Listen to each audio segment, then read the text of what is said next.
लगभग तैयार है। सौभाग्य है हिमाचल प्रदेश का कि आज केंद्र में जो विभाग खेल कूद का जिनके पास है वो भी हिमाचल के एक सपूत हैं, आदरणीय अनुराग ठाकुर जी। मैं पिछले दिनों उनको दिल्ली मिलकर आया था और स्पोर्ट्स पॉलिसी उनको मैं देकर आया हूं और कुछ उन्होंने संशोधन उसमें हमें दिए हैं जो हम उसमें कर रहे हैं।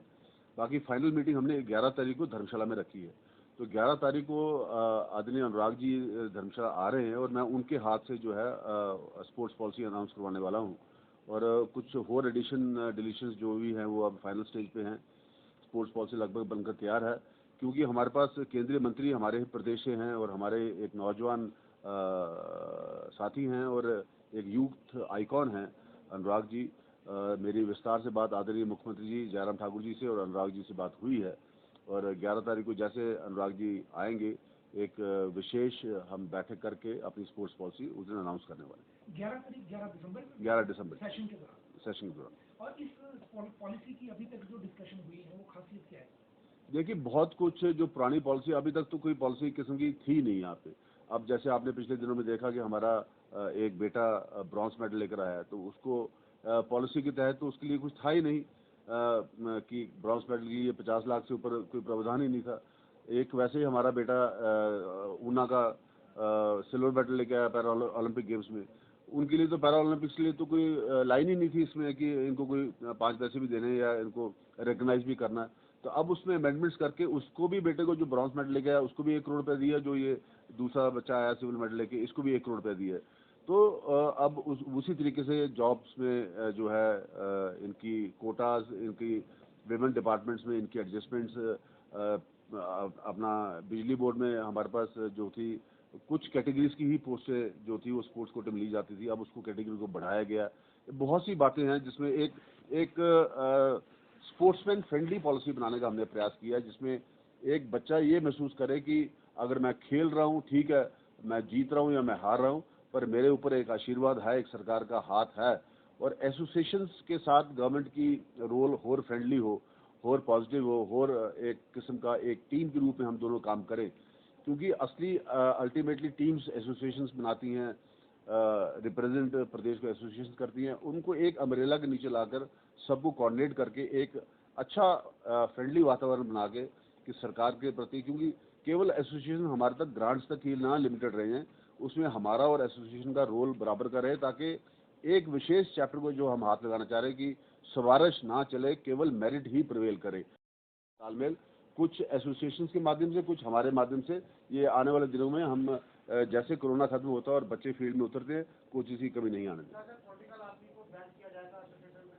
ये भी प्रस्ताव रखा है हमने ये प्रस्ताव रखा है कि आप जिनका स्पोर्ट्स का बैकग्राउंड है, अब अनुराग जी रणजी ट्रॉफी खेले हुए, तो क्या वो क्रिकेट एसोसिएशन को क्यों नहीं हेड कर सकते?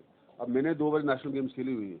अब जो लोग, अब कांग्रेस में रामलाल ठाकुर जी नेशनल प्लेयर रहे हैं, ऐसे जो लोग जिनका कैरियर शुरू से जो है स्पोर्ट्स से जुड़ा हो, उन लोगों को पार्टिसिपेट करना तो ठीक है। जिन लोगों ने केवल पॉलिटिकल पोस्ट के लिए इसको, मैं तो वैसे उनसे अपील करूंगा कि in the interest of the game उनको खुद ही ये पद छोड़ देने चाहिए, ताकि स्पोर्ट्समैन ही आगे आए और वही आगे लीड करें।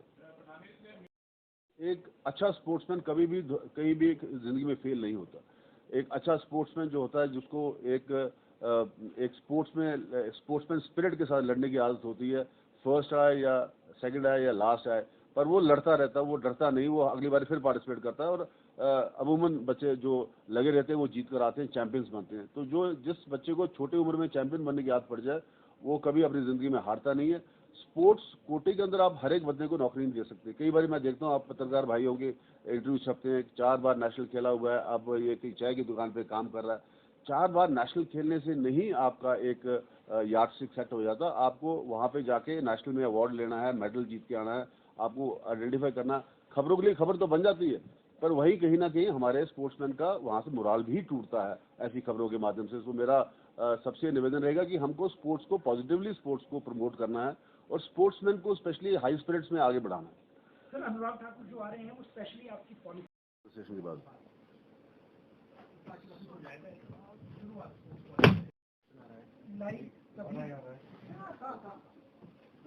बता दो जी सर। मैं ऑफ द टाइम बता रहा हूँ कि प्रपोजल था कि हर जिले में एकेडमी, एक डिस्ट्रिक्ट को स्पेशलाइज एकेडमी वॉलीबॉल का बड़ा अच्छा टैलेंट है, कुछ हमीरपुर में एथलेटिक्स बड़ा अच्छा है, ऊना में फुटबॉल है। सर रूरल स्पोर्ट्स का हमने बहुत बड़ा रूरल ओलंपिक्स का इवेंट रखा हुआ था, सारा सोल्ड आउट हो गया। दैट वाज 50 करोड़ से ऊपर का बजट का था। हम लोग हर पंचायत को जोड़ के तहसील लोग बड़ा एम्बिशनली मैंने डिजाइन किया था। We wanted to go down, और उसमें हमने पूरा टैलेंट सर्च में 10 इवेंट्स में 1000 बच्चा अलग से निकाल के उनको अलग अलग एकेडमीज में फंसा देना।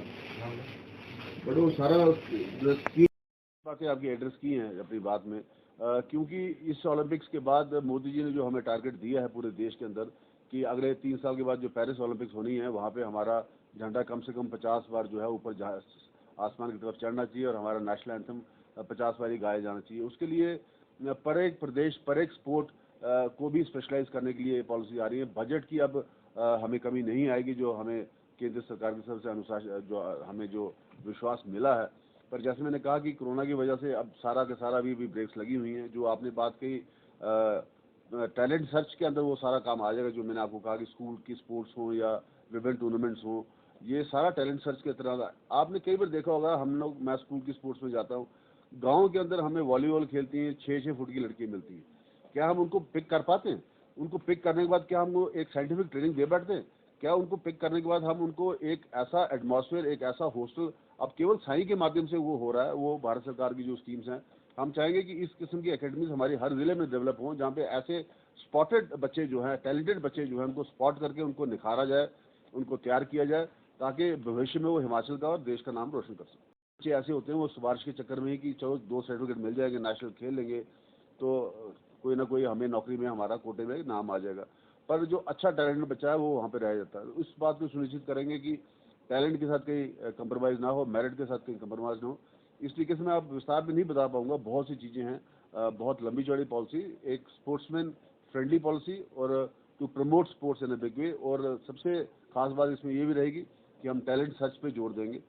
पिछले 2 साल से भाई साहब बिल्कुल का सारा कोरोना की वजह से हमारा स्पोर्ट्स का जो है ये सारा का काम जो है बैकफुट पे आ गया है। बच्चे स्टेडियम्स में नहीं आ पाए, हमारे कैंप्स नहीं लग पाए कोरोना की वजह से। अब ओमिक्रॉन का नया नाम का स्ट्रेन एक फिजिकली और एक मेंटली डरा रहा है, अभी भी कुछ क्लियर नहीं हो पा रहा।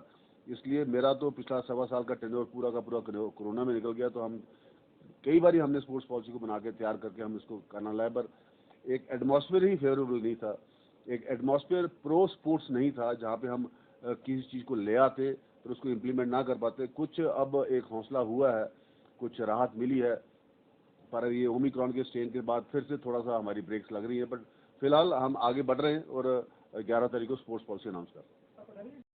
हमने इसको भी क्लब किया है। अनुराग जी अब फाइनल मैं उनको परसों भी पूरा ड्राफ्ट देकर आया हूँ दिल्ली के अंदर, और उन्होंने कहा कि मैं इसमें और कुछ अमेंडमेंट्स होंगे कर रहे हैं, क्योंकि देखिए आज केंद्रीय मंत्री हमारे पास हिमाचल प्रदेश का है, तो उनको कॉन्फिडेंस में मैंने लेना ये समझा कि ठीक रहेगा, क्योंकि आखिर भारत सरकार और हिमाचल सरकार दोनों मिलकर, बिकॉज स्टेट सब्जेक्ट है ये और बजट है नहीं। सच्चाई की बात यह है कि हमारे पास 48 करोड़ का बजट पिछले साल का था, जिसमें 24 करोड़ की तो सैलरीज का ही जो है एस्टिमेट्स थे। तो आप इमेजिन करें कि एक इतने बड़े प्रदेश को आप 25 करोड़ के साथ क्या देंगे, क्या कर पाएंगे। इसलिए हम एक sports department was always lagging department की जो खाना पूर्ति पूरा करने वाला विभाग था। अब मोदी जी का विजन बदला है। मोदी जी ने जिस तरीके से अब स्पोर्ट्स को एक राष्ट्रीय प्रतिष्ठा के साथ जोड़ा है और नेशनल इमेज के साथ जोड़ा है, उसमें अब हमें एक अच्छा भविष्य अपने स्पोर्ट्समैन के लिए और अपनी बच्चियों के लिए नजर आ रहा है। पिछले 4 सालों में जितने सेशन हुए हैं, हर एक सेशन में उनका यही जवाब आता है कि हम आक्रमण करेंगे, हम सरकार को घेरेंगे। आज तक तो कामयाब हो नहीं पाए और ना ही इस सेशन में हो पाएंगे।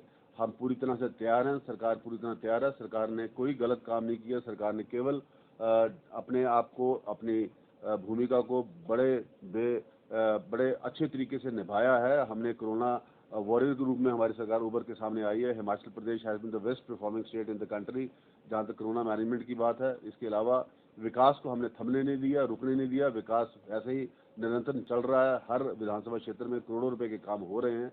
हम बिल्कुल कांग्रेस को और ऑपोजिशन को विधानसभा के फ्लोर पे लेने के लिए तैयार हैं। इस बार फिर हम ही जीत के बाहर आएंगे।